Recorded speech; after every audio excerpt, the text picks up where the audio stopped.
औज़ुबिल्लाहि मिनश्शैतानिर्रजीम बिस्मिल्लाहिर्रहमानिर्रहीम। प्यारे बच्चों, आज हम पढ़ेंगे किंगडम। हमारा चैप्टर स्टार्ट हुआ हुआ है क्लासिफिकेशन एंड कैरेक्टरिस्टिक्स वाला। तो आज हम स्टार्ट करेंगे किंगडम फंजाई को। तो हम स्टार्ट करते हैं। असल में ना जो फंजाई होता है उसके फ़ीचर, मेजर जो फ़ीचर हैं वो हाइफी, स्ट्रैटम और ये क्या होते हैं, डिकम्पोज़र्स, और क्या होते हैं, हम इनको कहते हैं एब्जॉर्बेटिव हेटेरोट्रॉफ्स। तो ये सारी बातें आपने याद रखनी है। तो अब हम इसको देख लेते हैं।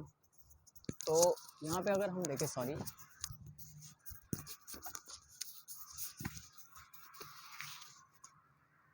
तो यहाँ पे अगर आप देखिए, most fungi are made up of thread like structure. Hyphae जो है ना, असल में इनका एक थ्रेड लाइक स्ट्रक्चर है, जो बेसिक यूनिट है वो हाइफी है। ये आपको बहुत सारे थ्रेड्स नज़र आ रहे हैं, इनमें से जो एक थ्रेड है असल में इसको हम कहते हैं हाइफी, रैदर दैन सेल्स। मतलब इनके अंदर सेल्स की जगह पे वो हाइफी होते हैं।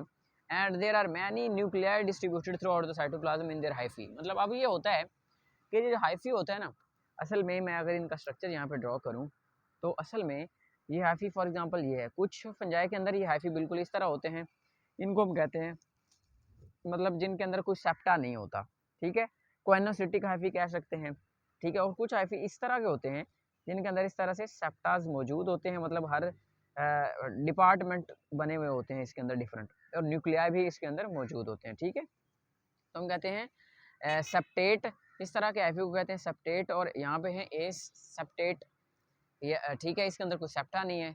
और इसी तरह से इनमें एक न्यूक्लियस भी हो सकता है, और जो सेप्टेट होते हैं उनके अंदर दो न्यूक्लियस भी हो सकते हैं, मतलब मोनो न्यूक्लियाई भी हो सकते हैं, डाई न्यूक्लिएटेड भी हो सकते हैं।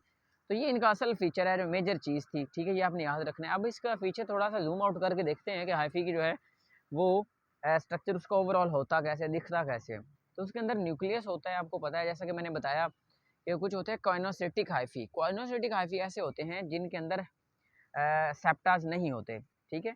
मतलब ये जो आपके पास स्ट्रक्चर है, दिस इज द कोइनोसिटिक, क्योंकि यहाँ पे इस तरह सेप्टा नहीं है। अगर सेप्टा होते तो हम इसको कहते हैं कि ये क्या है, ये सेप्टेट वाला हाइफी है, ठीक है जी। अच्छा, अब हमारे पास आ जाता है इसके डिफरेंट स्ट्रक्चर्स को हम डिटेल में थोड़ा स्टडी करते हैं। तो यहाँ पे आपको नज़र आ रहा है वैक्यूल, ये वाला पोर्शन सारा, ये साइडों पे न्यूक्लियस होते हैं, इस तरह से ये सारे बाकी क्या होते हैं जो साइडों पे आपको ये नज़र आ रहे हैं, जिससे ज़्यादा स्टोरेज के लिए होते हैं, ग्लाइकोजन ग्रैन्यूल्स होते हैं, ठीक है जी। बाकी साइडों पे सारा साइटोप्लाज्म है ना, तो असल में ये वैक्यूल है, ठीक है। और ये साइडों पे साइटोप्लाज्म है, और उसके अंदर न्यूक्लियस, पेरिफेरल न्यूक्लियस इनके अंदर मौजूद होता है, ठीक हो गया। तो अब फूड को खाते हैं, डाइजेशन करते हैं, तो इस तरह से ये ना डिफरेंट काम। अब देखते हैं, fungi include fairly familiar organism such as mushroom, toadstool, puffballs, bracket fungi grow on tree trunks. There are also a less obvious but very important mold fungi which grow on the stale bread, cheese, fruit or the other foods. Many of the mold fungi live in the soil or in the dead wood. असल में ना इनकी जब भी हम habitat के बारे में बात करते हैं, when we are discussing about the fungi's habitat is the actually the damp, the uh, wet places or the damp places, but very important mold which grow on the acha. Many of the mold fungi live in the soil or in the dead wood. Dead wood actually where there is organic matter there is fungi, और वो गीला भी हो, ठीक है जी। The yeast और single celled fungi, इसकी बहुत सारी टाइप्स होती हैं, कुछ सिंगल सेल यूनिसेलुलर फंजाई की बेस्ट एग्जांपल है यीस्ट, ठीक है जी। Similar to the mould in the some respect. Some fungal species are parasites actually. Parasites in the bracket fungi, they live in together with the organism, particularly plants especially, where they cause the diseases और crop बहुत सारी ऐसी मसलेहात बना देते हैं, अच्छा sorry, मसलेहात कह दिया, मसाइल बना देते हैं, सच एज द माइल्ड्यूज वगैरह।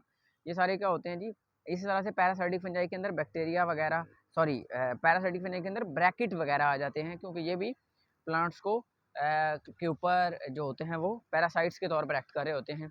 तो बस इतनी सी बातें थी इसके बारे में, मैंने आपको कोर चीज़ बताई है, वो हाइफी है। हाइफी का स्ट्रक्चर अच्छी तरह आता होना चाहिए। पेरिफेरल न्यूक्लियस होता है, साइटोप्लाज्म होता है, वैक्यूल होता है, और डाइजेस्टेड फूड होता है। और हाइफी मिलके क्या बनाते हैं, चाहे एक पूरा क्या कहलाता है, हम उसको कहते हैं हमारे पास उसको हम कहते हैं माइसीलियम। अच्छा ठीक है, मतलब हाइफी का ये जो पूरा नेटवर्क है ना, this is called as mycelium, और इसका छोटा यूनिट होता है हाइफी। बस ये दो फीचर आपके लिए बहुत इंपॉर्टेंट है उसका structure. Thank you very much, अपना बहुत सारा ख्याल रखते हैं। मिलते हैं नेक्स्ट वीडियो में। जज़ाकल्लाह।